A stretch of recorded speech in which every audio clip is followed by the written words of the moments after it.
चलिए जानते हैं इस वीडियो में कि मिथुन राशि वालों के लिए अप्रैल का मंथ किस तरीके से जाने वाला है। अगर आपकी 3 नंबर की राशि में चंद्रमा बैठे हैं तो ये वीडियो आपके लिए है। नमस्कार, आप सबका स्वागत है मेरे चैनल पे।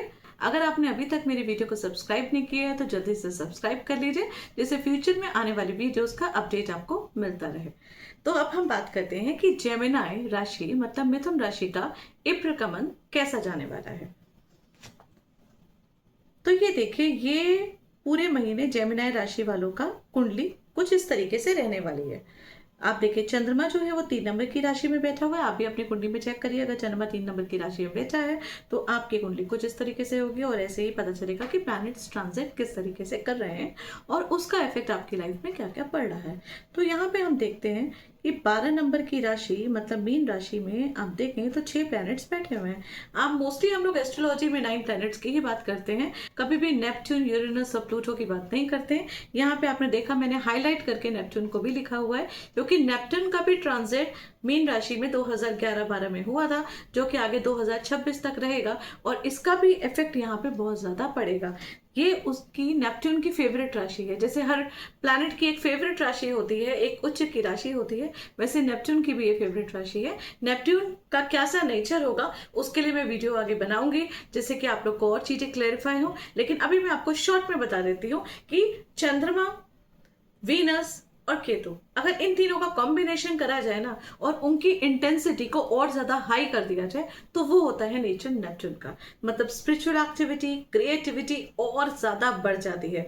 12 नंबर की राशि में वो उच्च के हो जाते हैं। तो एक तरीके से ये जरूर मैं बोलूंगी ओवरऑल सबके लिए कि क्रिएटिविटी बहुत ज्यादा बढ़ेगी। व्यक्ति को एक्चुअली पता चलेगा कि उसका टैलेंट क्या है, अंदरूनी टैलेंट को व्यक्ति ज्यादा बढ़ाएंगे। सूफी सिंगर्स वगैरह अगर मैं बोलूं उन लोगों के लिए, क्योंकि वो बिल्कुल अंतर आत्मा से गाते हैं, ऐसे लोग जो कि भजन वगैरह गाते हैं, उन सब के लिए ये वाला जो टाइम है ये बहुत अच्छा जाने वाला है, जब तक स्पेशली शुक्र जो है वो उच्च के यहाँ पे आके बैठे हुए हैं। अब चलिए मैं जेमिनाई राशि वालों की बात करती हूँ। तो देखिए, कुछ कुंडली इस तरीके से रहेगी। मंगल जो है वो 5 अप्रैल को राशि परिवर्तन करेंगे। मंगल जो है वो भी मिथुन राशि में उनके लगन में बैठे हुए हैं चंद्रमा के साथ, और वो जाएंगे अपने वो जाएंगे दूसरी राशि में जो कि कर्क की राशि है, और कर्क की राशि में मंगल जो है वो नीच के हो जाते हैं। नीच का कुछ इस तरीके से हम कह सकते हैं कि मंगल आपका गोला है और कर्क राशि जो वाटरी साइन है, तो वाटरी साइन में मंगल जो है उतना कंफर्टेबल नहीं रहते हैं।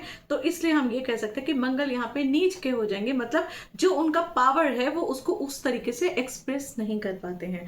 उसके बाद अगर देखते हैं तो जुपिटर पूरा महीना इसी राशि में रहने वाले हैं। सूर्य देव जो है वो 14 अप्रैल को मीन राशि से ट्रांजिट करेंगे और अपनी उच्च राशि में आपके 11वें स्थान में आ जाएंगे। डेफिनेटली उच्च की राशि में आएंगे सूर्यदेव तो अपनी पूरे पावर से आपको बेनिफिट देंगे, और ये देखा जाए तो गेन्स ऑफ प्रॉफिट का भी हाउस है। उसके अलावा अभी इस वक्त देखिएगा, राहु तो ऑलरेडी रेट्रो ही होता है, वो हमेशा ही रेट्रो चलता है। केतु भी रेट्रो होते हैं, वो भी हमेशा रेट्रो चलते हैं। राहु केतु यहीं पे रहने वाले हैं पूरा महीना। मरकरी जो है वो अभी वक्री चल रहे हैं और वो जो है वो मार्गी होंगे 7 अप्रैल को। और उसके अलावा वीनस जो है वो भी रेट्रो चल रहे हैं और वो मार्गी होंगे 14 अप्रैल को। तो ओवरऑल ये है पूरे महीने की आपकी कुंडली। अब यहाँ पे हम देख लेते हैं कि पूरा महीना आपका किस तरीके से जाने वाला है। देखिए, आपके सारे प्लैनेट जो हैं वो कहाँ पे गोचर कर रहे हैं? दशम भाव में। और दशम भाव किस चीज का होता है? कर्म स्थान का होता है। कर्म स्थान, कर्माधिपति शनिदेव कहाँ बैठे हुए हैं? दशम स्थान में बैठे हुए हैं। और उस साथ में कौन बैठे हुए हैं? राहु बैठे हुए हैं। अब जहां पे शनिदेव और राहु देव एक साथ इकट्ठे होंगे तो वहां पे डिस्प्यूट्स तो होने नॉर्मल ही हैं। डिस्प्यूट्स होंगे, आर्ग्यूमेंट्स होंगे, बिना किसी रीजन के लड़ाई झगड़े होंगे, ये सब तो होना बहुत नॉर्मल है, क्योंकि शनि देव जो हैं वो कर्मों के देवता हैं, राहु जो हैं वो भ्रम पैदा करते हैं, तो कहीं ना कहीं उसमें दिक्कतें आती ही आती हैं। उसके बाद अगर मैं बोलती हूँ कि मरकरी वीनस दोनों ही बेस्ट फ्रेंड्स हैं और दोनों यहाँ पे बैठे हुए हैं और उच्च के शुक्र को भी दशम भाव में बैठे हुए हैं, तो फाइनेंशियली तो आपका भी ये महीना बहुत अच्छा जाने वाला है।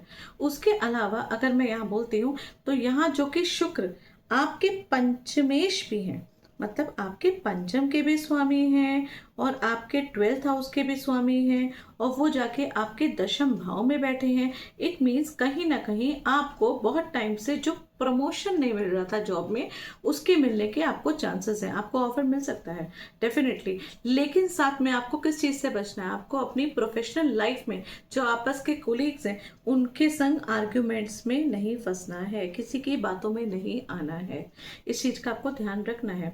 लेकिन क्योंकि शनि यहाँ पे युति करके बैठे हुए हैं और वो क्या कर रहे हैं, वो एक तरीके का आर्ग्यूमेंट का योग बना रहे हैं राहु देव के साथ बैठे हुए। हाँ, राहु देव यहाँ से चले जाएंगे मई में, उसके बाद तो फिर बहुत ही ज़्यादा, फिर तो बल्ले बल्ले, फिर तो कोई दिक्कत ही नहीं है, फायदा ही होगा आपको।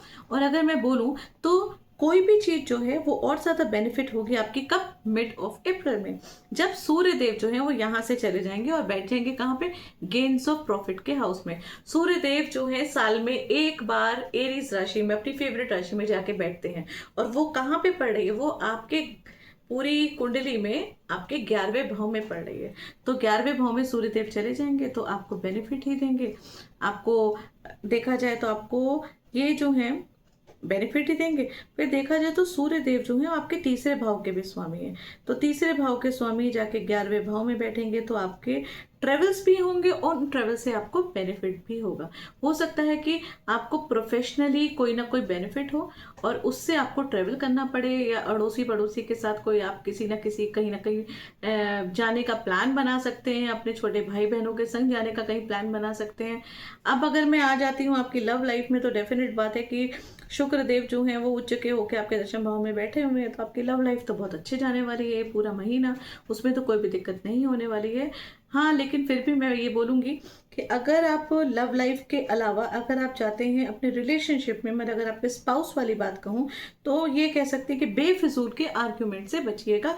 वो आपको किसी भी, क्योंकि वाणी के भाव में, जो वाणी का भाव है ना, दूसरा भाव, वहां पे बैठे हुए मंगल देव, वो भी नीच के होके बैठे हुए हैं, तो चीजें आपके पास बहुत बेनिफिट वाली आ रही हैं। आपके दशम भाव में भी चीजें बहुत अच्छी हो रही हैं, आपके 11वें भाव से भी आपको फायदा मिल रहा है, आपके प्यार मोहब्बत वाली चीजें भी आपकी बढ़ रही हैं। लेकिन क्या होगा कि आपकी वाणी अगर गड़बड़ हुई और वहां पे आपने आर्ग्यूमेंट किया तो सारे रिलेशनशिप खराब हो जाएंगे, वहां होने के चांसेस हैं।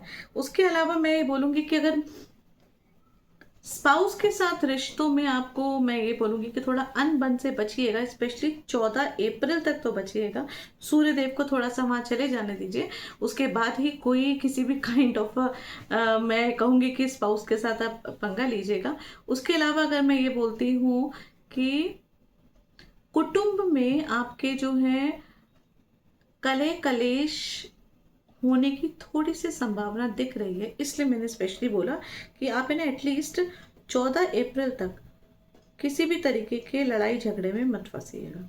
क्योंकि देखिए दूसरा भाव कुटुंब का भी होता है, मंगल यहाँ पे आए हुए हैं, तो कहीं ना कहीं बिना बेफिजूल की बातें, बेफिजूल की कोई ना कोई आर्ग्यूमेंट वगैरह आपको दिखने को मिल रहा है।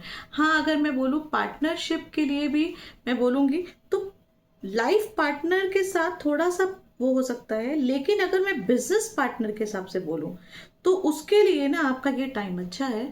तो आप किसी भी काइंड ऑफ पूरे महीने में आप देखिएगा कि कोई ना कोई तरीके की नई बिगनिंग, कोई ना कोई तरीके का बिजनेस वगैरह सोचने का आपके मन में विचार होगा।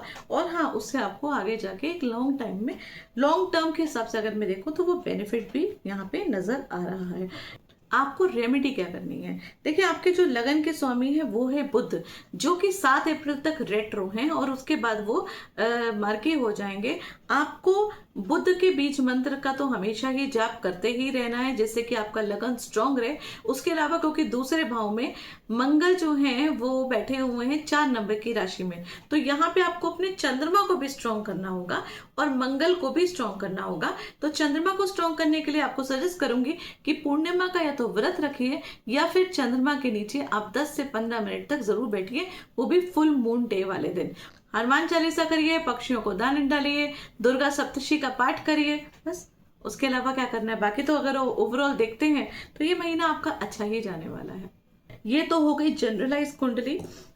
इसके अलावा अगर आपको अपनी पर्सनल कुंडली दिखानी है जिसमें प्लैनेट्स कहीं और बैठे हुए होंगे, आपकी कुछ और दशा या अंतर दशा चल रही होगी, अगर आपको उन सब चीज़ों की जानकारी लेनी है और उन सब चीज़ों के बारे में जानना है तो नीचे दिए गए नंबर से मुझसे संपर्क कर सकते हैं। हाँ, अगर आपको मेरी ये वीडियो समझ में आती है, अच्छी लगती है तो कमेंट ज़रूर करिएगा, और पूरे महीने में अगर आप किसी भी बात से रेजोनेट करते हैं तो डेफिनेटली मुझे बताइएगा।